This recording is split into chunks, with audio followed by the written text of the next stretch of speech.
Today's episode is sponsored by Laird Superfood. Laird Hamilton started experimenting with his morning ritual almost 2 decades ago.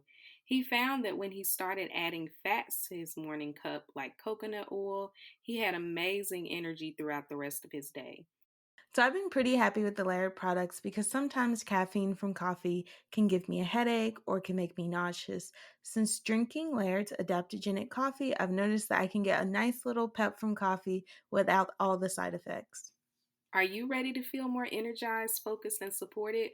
Go to lairdsuperfood.com/hoodoo and add nourishing plant-based foods to fuel you from sunrise to sunset.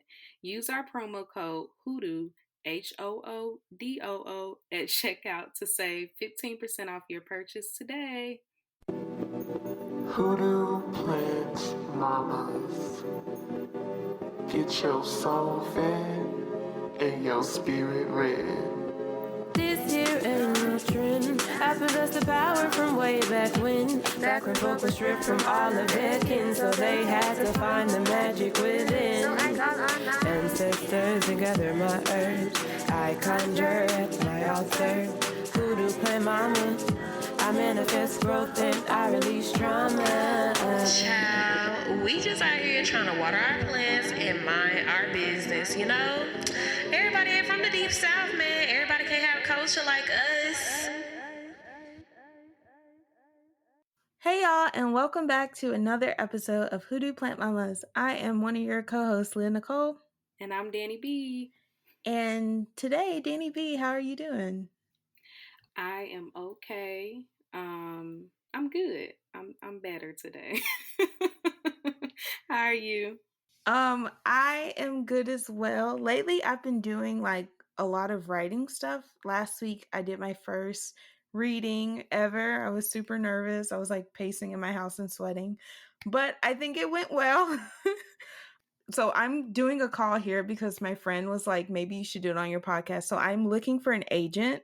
And I know that there are authors who listen to this podcast. If you like your agent, if they represent young adult and or adult romance and are looking for a new client, HMU, hoodooplantmamas@gmail.com.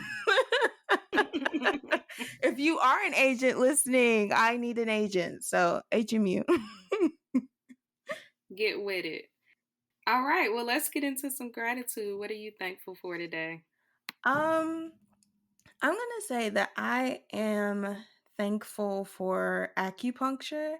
I started it in early February, so it's been about 2 months of sessions, and it has just completely transformed my body, my energy in a way that like modern medicine has not been able to for the past 4 years. So yeah, I'm very grateful for that. So what are you thankful for? You know what? Before I get into what I'm thankful for, you just inspired me. You know, we got the podcast. I don't know who be listening, but I'm trying to move to DC. So if anybody that listen knows affordable housing in DC, hit us up at the email. But today, getting into my gratitude, I'm thankful to be here. I'm thankful for my body. My body, she's been through a lot these past few months. And it's like as soon as I turned 30, all hell broke loose. But I'm thankful that my body has persevered. I'm thankful for myself for being kinder to my body. And yeah, thank you, body. So today, I'm super excited to talk about what we're talking about today, which is Black excellence. It's something that I have been really struggling to like figure out what I want to say about it. And it's also something that I struggled with a lot when I was a teenager and I was a young adult. So some background about me, I grew up in a Black community. My K through 12 school was half Black, half white. Our teachers were mostly white and the advanced classes were also mostly white. So ever since I was in second grade, I was put into gifted classes where I was often like one of two Black people, surrounded by white people. So like not only was I being compared to white people and being like, don't you do these white people things? being like an undiagnosed autistic child, I was also compared to the other Black person. It was like, why aren't you doing these things that this other Black person is doing? And so for me, it was a really alienating experience to be like one of two Black people in a predominantly white space. But then on the other side of that, there were a lot of parents and there were a lot of adults, Black parents, Black adults, who were applauding me for being the only Black person in a room full of white people. And I wrote about that experience a few years ago. The essay kind of went viral. It was called "Where Are the Parents At?" I remember that essay. Yeah. You was dragging them. I was like, I heard that. I was frustrated. I was really frustrated. I was really angry because, like, to these Black adults, I was quote unquote our ancestors' wildest dream. And as a result, a lot of them were like trying to live vicariously through me. And they were like, here are all the things I wanted to do in my life, but I can't do them, but you can. And it was a lot of pressure for me. And I remember like they would constantly cross boundaries. My high school assistant principal, who is Black, he saw the courses that I was taking in 10th grade, and I took an automotive class, and he was like, why are you taking something like that? You should be taking the medicine class. And he's like, okay, I can kind of understand you taking it if you want to be an engineer, but if you don't want to be an engineer, then this is just a waste of your time. And I was like, do you not think I should have hobbies? It was so much pressure for me. So I think from a young age, like I was told that my only purpose was like to perform this sort of excellence for other Black people and to perform it in the way they thought I should be and they thought was appropriate. I didn't really have a lot of autonomy. A lot of the questions that I wanted to make were scrutinized. And by the time I went to college, I remembered that not even being a decision that I could make because from the get-go, there were Black people who were like, well, here are the schools you need to go to because here are the good ones. And here's the kicker. A lot of the times they were discouraging me from applying to HBCUs in Mississippi because they were not like elite enough. So it was a lot. It was a lot. So Dani, what were your experiences with Black excellence growing up? I think it impacted me a lot more in high school and college because life was happening and I was still expected to excel and I didn't. Like my first 2 years of high school, I was, still making the same kind of grades, mostly straight A's. I went to a residential high school, a math and science school, my last 2 years, and I didn't do well. I didn't do well at all. I was super depressed. I won't say it was a culture shock because there was enough, it was diverse enough where it wasn't like, it wasn't like when I got to college where it was jarring. But I just didn't feel as smart as the other kids. And, that first grade that you're not really used to getting, it just kind of goes down here for there. You think you're a complete failure. And so my transition out of high school, I felt like a failure. I ended up getting sent back to my home school over one class because I had a C in it and they didn't think that I would get a B in time. It was traumatizing. I wanted graduation to be over. It's actually one of the top 5 worst experiences of my life. My friends were crying and stuff. I think I probably cried in the privacy of my room when I got home that evening because I didn't graduate with honors because of that school. But the thing is, even when I got sent back to my home school 2 weeks before graduation. I didn't get to go to prom because once they sent me home, they did not allow me to come to their prom. I missed my homeschool prom. Like it was literally, I felt like I was being punished for not doing well. Like I deserved it because I was not smart. And so that's how it impacts you. All of this pressure as you're dealing with depression, as I'm dealing with all these other stuff that you're dealing with as a teenager. And I'm beating myself up because I am literally trying to stay alive mentally and physically, but I'm supposed to continue to be a straight A student. And then dealing with like the violence of this residential school, because it really was violence in every way that they did it, like how they handled it, the gaslighting, manipulating me into like, it was just really bad. I'm all over the place, but it's like I get where it comes from. Like we always have to look like we're doing well. We always have to look like we're on top of our game. And a lot of it is a performance that, to be quite frank, it's killing us. I don't know if y'all have looked at the numbers. I can't tell you the exact numbers, but I was reading about it when I was working on an article last year. But the suicide rates among Black youth had been rising. That is not simply like mental health stuff. We got to start being honest about this. It's like societal stuff. So, yeah, sometimes this shit kills. I'm not saying it's a bad thing, but I'm saying the pressure. And I'm glad you brought up parents because I'm going to get on y'all in a minute. I got some for the parents. I definitely agree with you. Like, I remember being in high school and college, and I remember that first bad grade I got in college, and I was like, everybody was right. I don't belong here. I'm just gonna fail. I'm not good at anything. Just the spiraling that happened. But overall, for me in college, I did do the things that I wanted to do. I was one of two Black people who graduated with honors. I was the only Black person who graduated magna cum laude and Phi Beta Kappa, which is this honor that is only for 1% of college students in the US. So it was a really big deal. But even after accomplishing all of that, I just remember being exhausted. Like, I didn't sleep. I had daily panic attacks.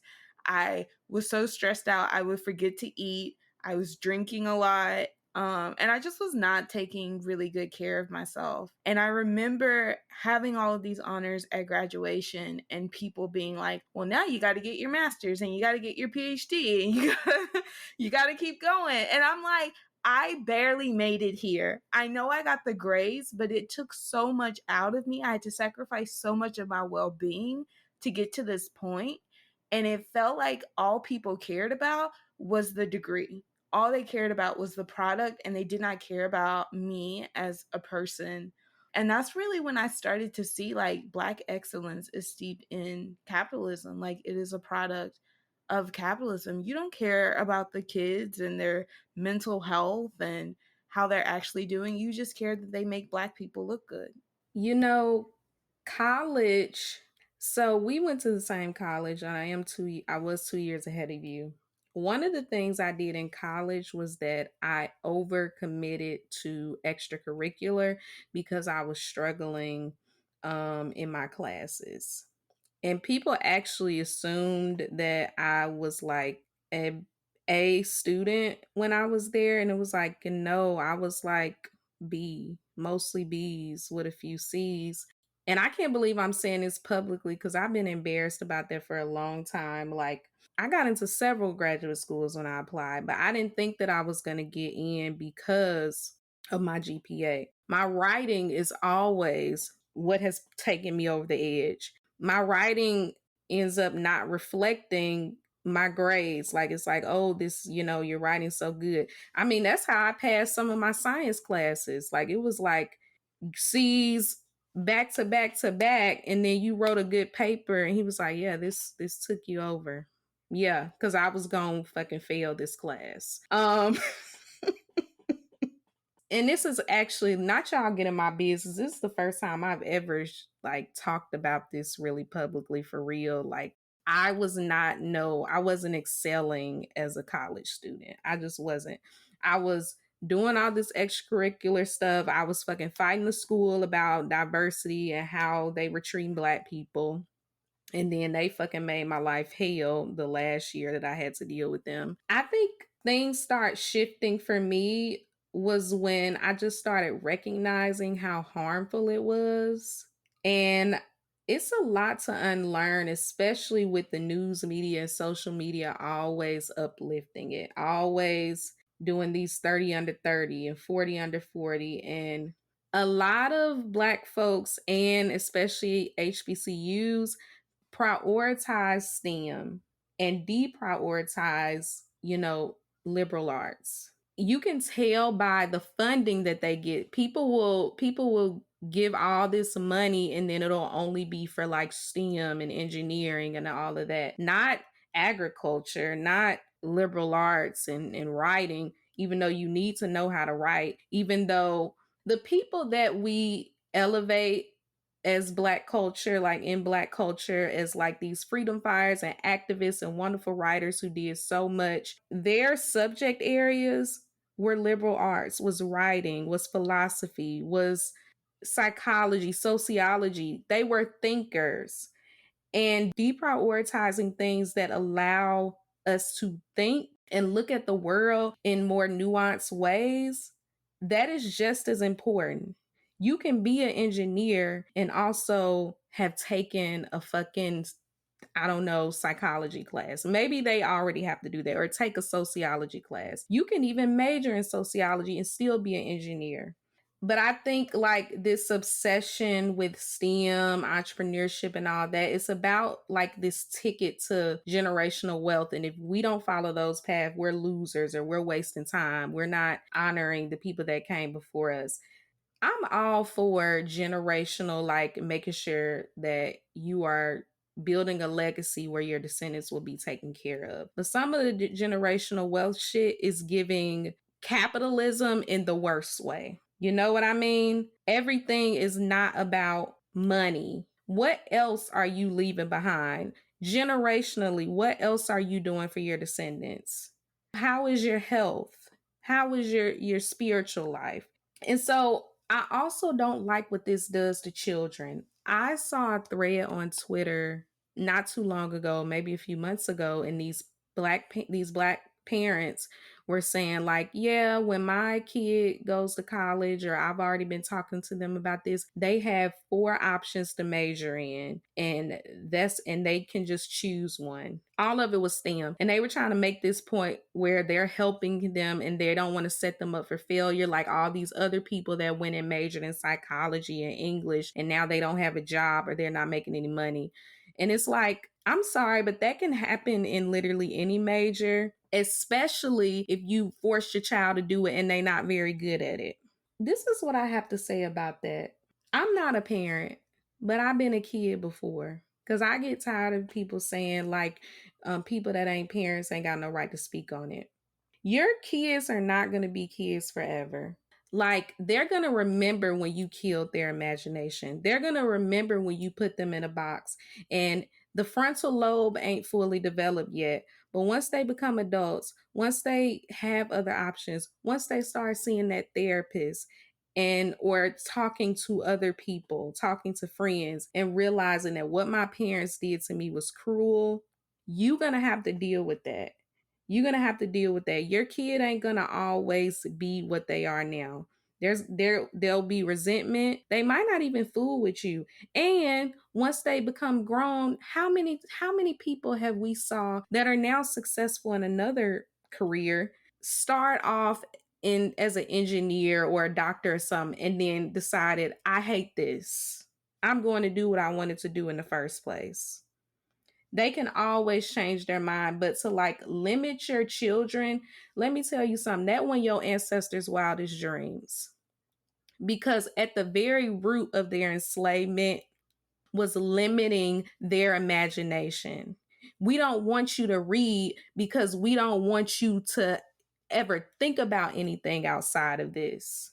We don't want you to, take, I know that you like poetry, but you're not gonna take that poetry class because we want you to do this. I don't see how you wouldn't see the connection. It's incredibly cruel to do that to children, to limit them and to limit their ability to make their own choices about the life they want to live. Because I am 30 years old and I'm still struggling to validate myself.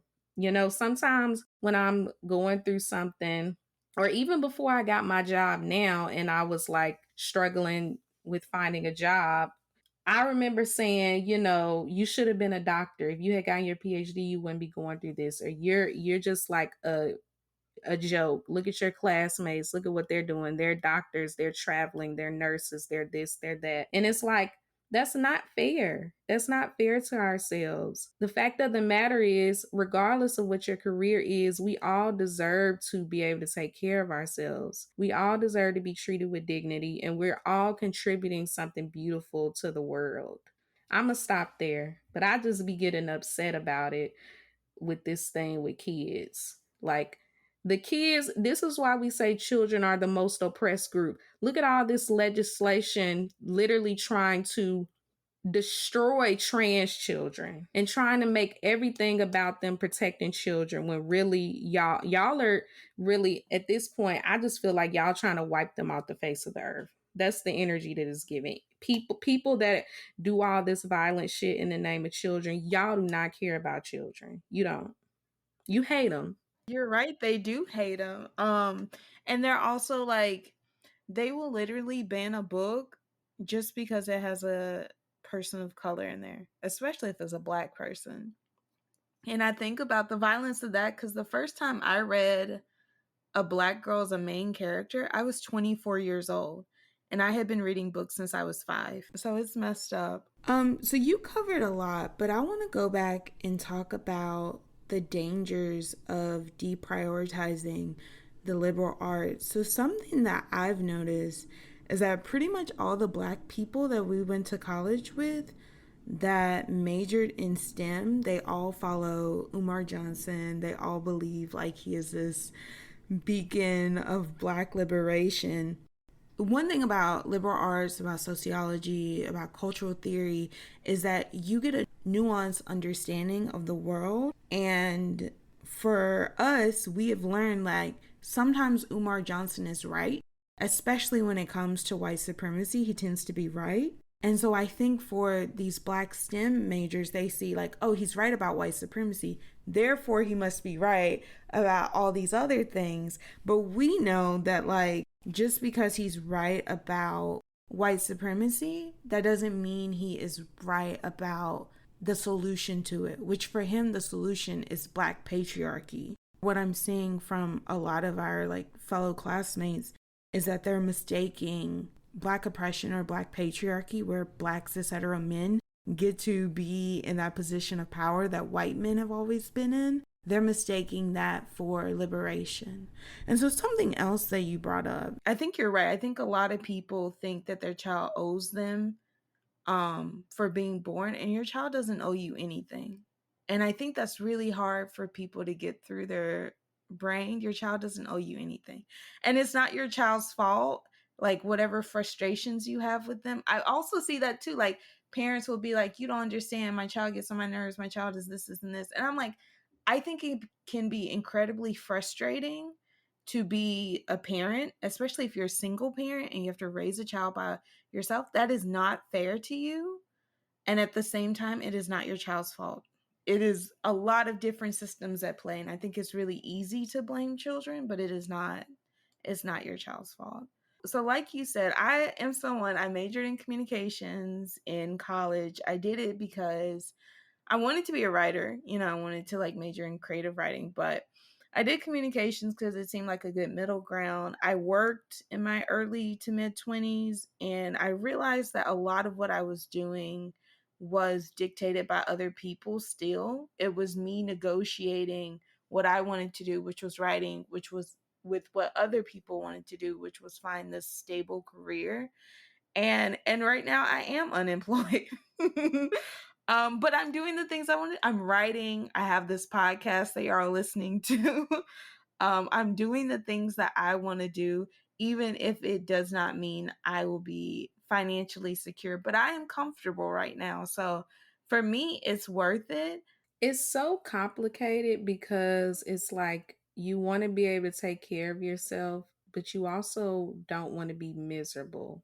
Going to a job every day that you hate does so much damage to you health wise. Like, is it even really worth it? You know what I mean? Now, I know people got kids and stuff. I don't have kids. I got siblings and I got a nephew who, gets my money when I spend it on them. And always a little bit too much.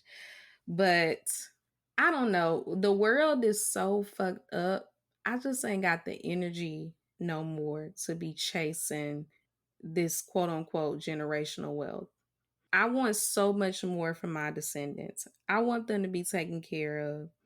But I also want to be an example of what it means to live a life of like pleasure, live a life that I'm proud of, live a life that is filled with love and not misery, and not like my entire life is dictated by the machine that is capitalism. You got to resist in some aspects of your life, but again, it's complicated. Niggas got bills and stuff. But I tell you what, a lot of y'all would be happier if you had taken some of them liberal arts class. That's all I'm saying. Because you can't write, you're not empathetic so much. You don't know how to communicate. Reading comprehension. Don't have it. No reading comprehension. And you don't know how to communicate with people in a way that's kind. Are you ready to take a break, or did you have anything else? Yeah, we can take a break.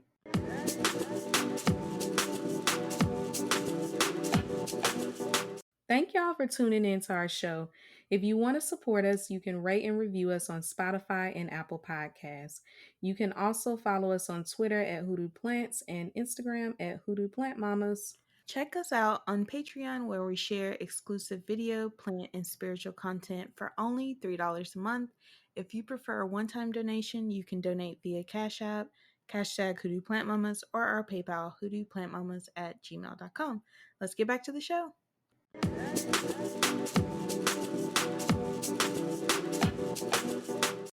So, to expand on our earlier conversation, you shared this article with me, essentially about how Black excellence ruins art. And it was exactly what I have been thinking as I read books by Black people. And I couldn't quite put my finger on it about, like, as the kids say, what gave me the ick. And sometimes I think it's like a lack of love during the revision process. But then other times it seems like the Black writer isn't writing to me. Like, there are things being explained that I just feel are redundant. And I'm like, why are they doing that? And it kind of feels like their audience is white people. And it makes sense. Like, if you spend time in publishing circles, people of color are actively encouraged to write their books to white people because the publishing industry thinks only white people read. And so sometimes when I read this work by Black authors, it seems like they're doing like word acrobatic with these sentences. And it feels like they're not really trying to tell a story, but they're trying to show off their command of the English language. And that's really where you lose me, because I'm like, if you want to be a wordsmith, say you want to be a wordsmith. If you want to write poetry, okay? But I come to read a book to read a book. I want to be told a story. I don't want to read a sentence 5 different times to try to figure out what's being said. That's really what causes me to not be immersed in a story.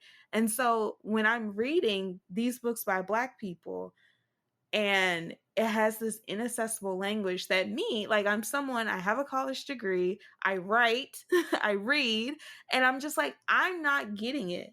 I feel like at that point, if I'm a peer and I'm confused, I think that that's really a call for the writer to rewrite and rework, or it's a call for the writer to be honest about who their audience is and that it's not me. I really wish a lot more authors would be honest about that, because I would save me time reading their books. But yeah, I feel like a lot of this kind of comes from writers who are afraid of not seeming smart. And so they do too much in their books instead of scaling back and trying to really focus on mastering story elements. I wrote about this as well, but I attended the Banned Book Festival, and Kiese was one of the panelists. And I don't even remember the question or exactly what he said, so I'm paraphrasing. He talked about this idea of writing to the people who are actively working against you. And he used the example of some work that he's working on now. He showed a friend, and the friend was like, no. because he was essentially writing to, he said, Tate Reeves versus writing about, let's say, his grandmama's garden, which is still kind of connected to Tate Reeves, because when you think about systemically, like what the powers that be that Tate Reeves represents, how it impacts our relationship to the land, to our gardens, to our bodies, to the landscape, whatever in general. He said it much better than that. So what he said after he made that point was that, like, you know, if I was to write a book that was like an open letter to Tate Reeves, y'all would buy that shit. Like that shit would blow up. And he's exactly right. Those books sell. You know what I mean? That's why we get the how to be an anti-racist.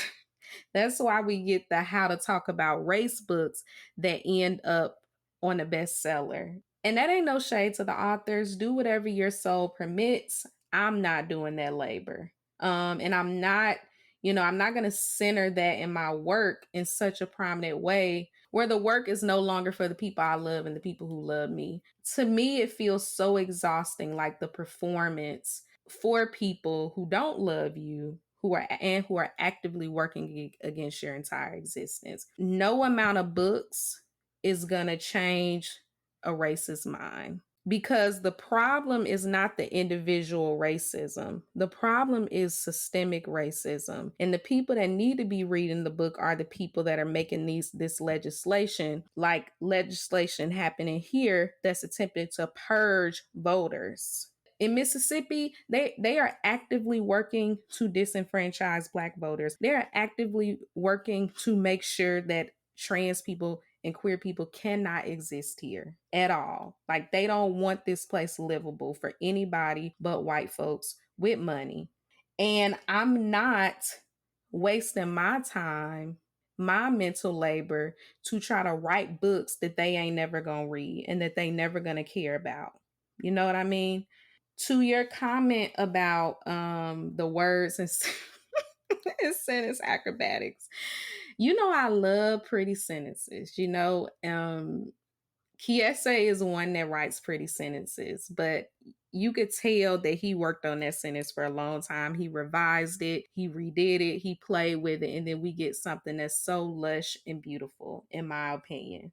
And I just love the creativity of it. I do know that some writers, it can get excessive.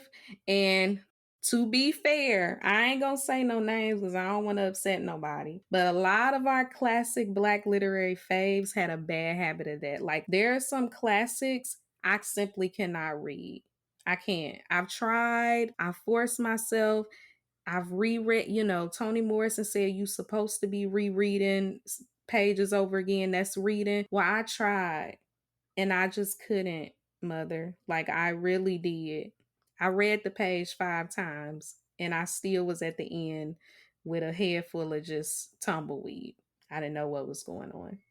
And that's okay, But I get why they did that. They were working against so much. And I get why maybe some people do. Maybe they feel like they have to do that as well. But sometimes it comes across as pretentious. And I don't believe everybody's doing it, because, like, I think some people legitimately want to do whatever it takes to get into publishing, to sell a book.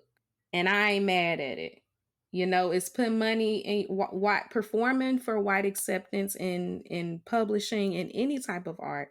That's where the money is. And I ain't mad at y'all. I just ain't doing it because I ain't got it in me. I ain't built like that. But yeah, I totally get what you mean. And I think it's a lot to unpack. And I think that obviously all of that is tied into this need to be excellent. But excellent for who? So a few years ago, I started trying to write in a simpler style and really think about my audience and who I was trying to connect to. And a lot of the reason was, like, in college, I was taught to write, do the word acrobatics, throw in all these big words and stuff, write to a certain audience. And then when I started writing publicly, like on a blog, that was when I was getting a lot of pushback. Like, what does this word mean? What does that mean? And instead of getting frustrated and being like, Google it, I was like, maybe I should be explaining these things, because I had been to college. I had learned those things in a college setting. Not everyone had like we said earlier, not everyone has taken a liberal arts class, so not everyone knows and understands cultural concepts. And so I was really trying to break down my writing and write in a way that was straightforward, that was easy to understand.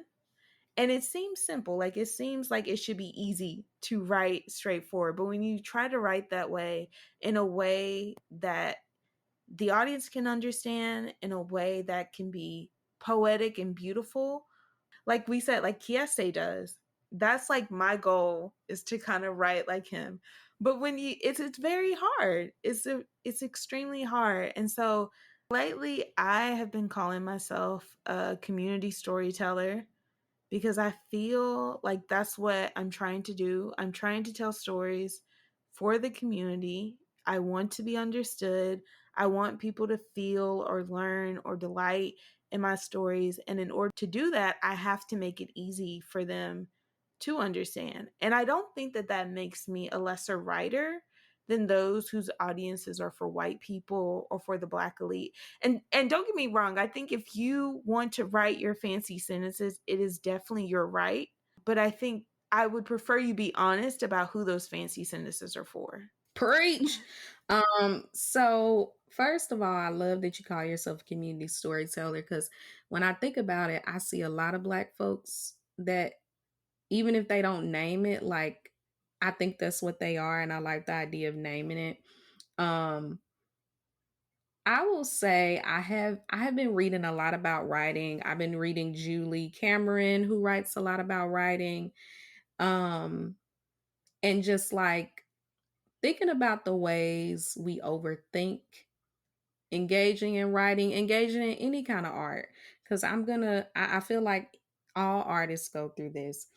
And, the most annoying thing a person can say to you when you might feel like you're having a blockage when it comes to your art is, just do it.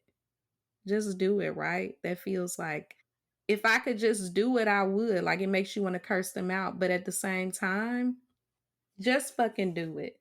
And a part of this Black excellence in art conversation is the white gaze and this invisible audience that we bring with us, to our desk, to our computer, to our fucking notebook as we're writing. And even if you're a type of person who's on the type of time that me and Leah are on, where we don't fucking write to that gaze and we don't really get down with that type of writing, we're all impacted by it, point blank, period. Like, it would be dishonest to say you're not. And it looms over you as you're creating, convincing you that everything that you do, everything that you write needs to be perfect.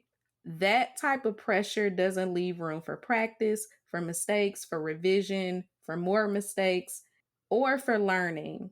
All of that is a part of creating art. And I've been thinking a lot about that, because one thing that Julie says in the book, and what other writers have said, is that you need to just show up to the fucking page and write like no one is ever going to read it.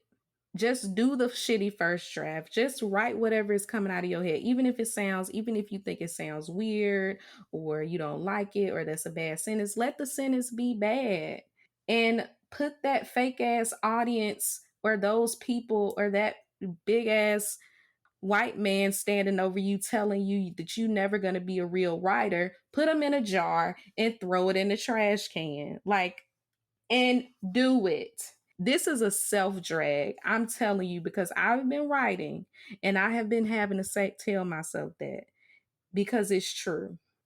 I think doing that, pushing back against that audience or that person that you created that's looming over you, it will maybe help with like not feeling like you gotta use unnecessarily big words. My thing with like the money words is intention. I wrote a short story one time and I used some kind of word. It wasn't a huge word, but it definitely was like, it was random to the story. It did not fit. And my friend was like, okay, did you say that or did the character say that? Because it's giving Dani. And I was like, yeah. Is the word necessary? Is that something the character would say? Sometimes the character just like that. If you've read Long Division, and you know who Lavander Peel is, you know that he the type of nigga that be using money words for no reason in a conversation. That's who that character is. That's what we learn about that character. That's not a surprise. And some of the stuff that he say, you might have to, as a grown ass person, go Google it. That's who he is. But if you writing about mama and her, you know, that live out in the country and gardens and all of that kind of stuff, and she saying some random word that you know that she would never say, get real. Like the shorter version of what was really long is like pushing back against Black excellence in art is really about getting rid of that audience that you created in your mind. I know that it pisses you off. It pissed me off listening to this white lady tell me this on this audiobook, but just fucking do it. Fuck all that other stuff. Your art matters. What you have to say matters. And nobody's gonna see that shit but you. If you decide that it's not good enough, like if you decide you don't want to get it published, fine. But give yourself an opportunity to just be free and play with it and say whatever you want to say, create whatever characters you want to create, and then go from there. I just want to say I got that same advice, but I got it from Toni Morrison in her documentary, The Pieces I Am. And she said, don't be afraid to write a bad draft. But even for her, she said it took her, I think it was Sula. It wasn't her. It took her a few books before she got over that every single sentence I write needs to be perfect. But even for someone like Toni Morrison, who has a Nobel Prize, like that is something that she had to learn. Like you can write a bad book and you can always fix it later. And I do agree with you. Like that is some of the best advice I got, because I got out of my head with like every sentence needs to be perfect. And now I view like every sentence needs to have a purpose. Like it has to either add something to the story, add something to the character, add something to the setting. Like it needs to have a purpose. It doesn't need to be perfect. Like we can always fix it later. We can use a shinier word. But yeah. Yeah, no, that's a good point. And I don't want to make it seem like Julia Cameron. I don't actually think much of what she said is unique or something she came up with.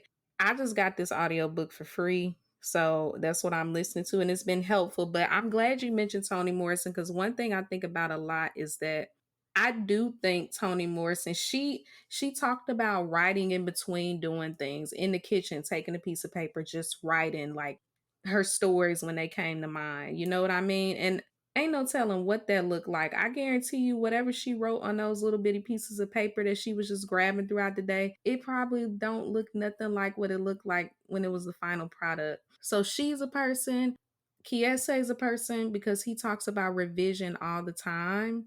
That used to annoy me because I used to be like, and it's easy for this nigga to say he be revising things 5 times, like, but that's just because he's a good writer. But it's like, yes, phenomenal writer, but also like that essay he wrote, oh my gosh, just reminded me, you are not good enough not to practice.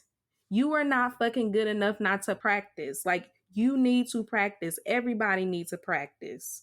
And whatever you do, that is how you get better. I wanted to say I definitely agree with you. I think a lot of times we see the things that these writers do and how great they are, but we don't see the work behind it. I was reading this thread on Twitter and it was talking about how it takes a village to create a book. Like, yes, the author comes up with the idea, but it goes through dozens of hands, dozens of revisions before you get the final product. And, you know, for me as a writer, like I am someone who now as a writer, a lot of times when I submit to these places, it's almost a clean copy of a draft. But that comes from 15 years of practicing writing. And that comes from a lot of forethought and a lot of planning before I even put words on the page. And it also comes from years of developing my craft. So I think a lot of what we see comes from years and years and years of practice that you don't see. And so I think a lot of times, like, if you are a writer, just take it easy on yourself. Have fun. I think that's something that's really missing a lot from discussions of like craft and writing, have fun when you write. Writing should be fun. And I think a lot of times because of capitalism, because of the pressure to be Black and to be excellent, we have lost sight of that. And so, yeah, that's all I have. Well, cool. Thank you for bringing this conversation, to light for us to discuss. Clearly, I had more thoughts than I thought I had because I had a lot of feelings. Like, this was a lot of feelings, and I didn't realize that this has greatly impacted my life. All right, y'all. If you like this episode, you can like, rate, and review Hoodoo Plant Mamas on Spotify and Apple Podcasts. If anything from the show resonated with you, make sure you share it with us on social media. You can find us on Twitter at Hoodoo Plants and Instagram at Hoodoo Plant Mamas. Stay tuned for the next episode. Bye. Bye.